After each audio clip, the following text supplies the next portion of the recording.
साहब जबकि उस समय वो बैरिस्टर बन चुके होते हैं, उस समय की ये बात है बंधुओं।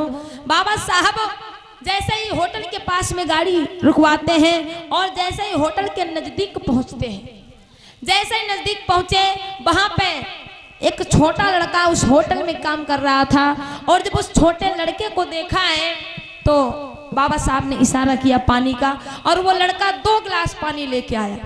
वो लड़का जब 2 गिलास पानी लेके जैसे ही बढ़ाए बाबा साहब की तरफ, और बाबा साहब को भी बहुत तेज प्यास लगी थी, गर्मी का मौसम था, जैसे ही आगे बढ़े हैं और वो लड़का जैसे ही गिलास में पानी लेके आगे बढ़ा, उधर वो होटल का मालिक देख लेता है। जैसे ही होटल के मालिक ने देखा है बंधुओं, उस लड़के को पानी ले जाते हुए रोक लिया। बोला, अरे लड़के तू ये पानी कहाँ को लिए जा रहा है? वो लड़का बोला कि बाबा साहब आए हैं और वो बहुत प्यासे हैं, इसलिए हम उन्हें पानी पिलाने जा रहे हैं। वो लड़का जैसे इतनी बात कहता है, होटल मालिक खींच के थप्पड़ मार देता है और बोला कि वो रे नादान लड़के, तुझे पता नहीं ये पढ़ लिख के बैरिस्टर तो जरूर बन गया लेकिन है अभी शूद्र। ये एक शूद्र है, पढ़ लिख के बैरिस्टर बन गया, 4 पहिए की गाड़ी से चलने लगा, इससे क्या होता है? इसे क्या हम अपने होटल में अपने गिलास में पानी पिला देंगे? अरे किसी सवर्ण व्यक्ति को पता चल गई ये बात तो वो कभी मेरी होटल में नहीं आएगा, मेरा धंधा बंद हो जाएगा। उस लड़के को थप्पड़ मारा और वो गिलास कांच के थे, नीचे गिर गए, टूट गए। और उधर बाबा साहब ने ये बात देखी, वो बहुत दुखी हुए और वो फिर वो अपनी गाड़ी में बैठ लिए और चल देते हैं। तब तक वहीं पर एक व्यक्ति बैठा था जिसका नाम था सोनुआ, जो सड़क के किनारे बैठा हुआ था। वो देखता है कि बाबा साहब के साथ में ऐसा हुआ। वो मन में विचार करता है कि मेरे बाबा साहब प्यासे हैं, और बाबा साहब जैसे अपनी गाड़ी के पास पहुंचते हैं, वो व्यक्ति दौड़ता हुआ गांव की तरफ जाता है और मटकी में थोड़ा सा पानी लेके आता है।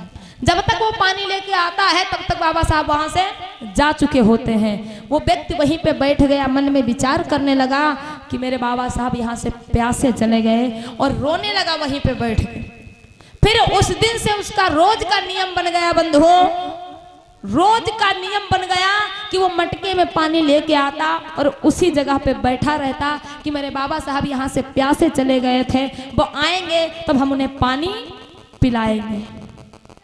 लेकिन बाबा साहब दोबारा वापस उस रास्ते पर नहीं आए।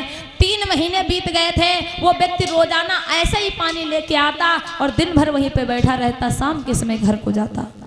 एक व्यक्ति जाता है, बाबा साहब को ये बात बताता है। बाबा साहब बहुत दुखी हुए और आए हैं उस होटल के पास में। तो लोगों से पूछा, क्या यहाँ पर कोई व्यक्ति घड़े में पानी लेके बैठता है? लोगों ने बताया, हाँ बैठता तो था लेकिन अब नहीं बैठता है, क्योंकि 3 दिन पहले उस व्यक्ति की यहीं पर एक पेड़ के नीचे बैठे बैठे मौत हो गई। वो व्यक्ति यहीं पर मर गया। सिर्फ आपका नाम रटता था रोज कि मेरे बाबा साहब यहाँ से प्यासे चले गए, और वो इस बात के लिए व्यक्ति पागल हो गया था और उसने भोजन पानी सब कुछ छोड़ दिया, सिर्फ आपके लिए पानी लेके यहाँ पर बैठता था। और आज 3 दिन हो गए, उसकी मृत्यु यहीं पर हुई है। बाबा साहब जब उस पेड़ के नीचे पहुंचे तो क्या देखा है बंधुओं कि वहीं पर मटकी के टुकड़े फूटे हुए पड़े थे। बाबा साहब ने उन टुकड़ों को अपने हाथों में उठा लिया और रोने लगे कि वारे समाज के नियम, वारे समाज की व्यवस्था, जो आज हमारे समाज के लोग इस पानी के लिए पागल हो रहे हैं और इस पानी के लिए पागल होके मर रहे हैं।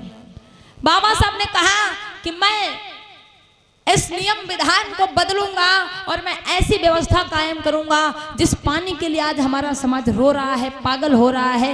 एक दिन हमारे समाज के लोग नहीं बल्कि इनके जानवर उस पानी में स्नान करेंगे। और बंधुओं, सच भी हुआ, बाबा साहब का वो सपना साकार भी हुआ और बाबा साहब ने आज हम लोगों को अधिकार दिला दिया। और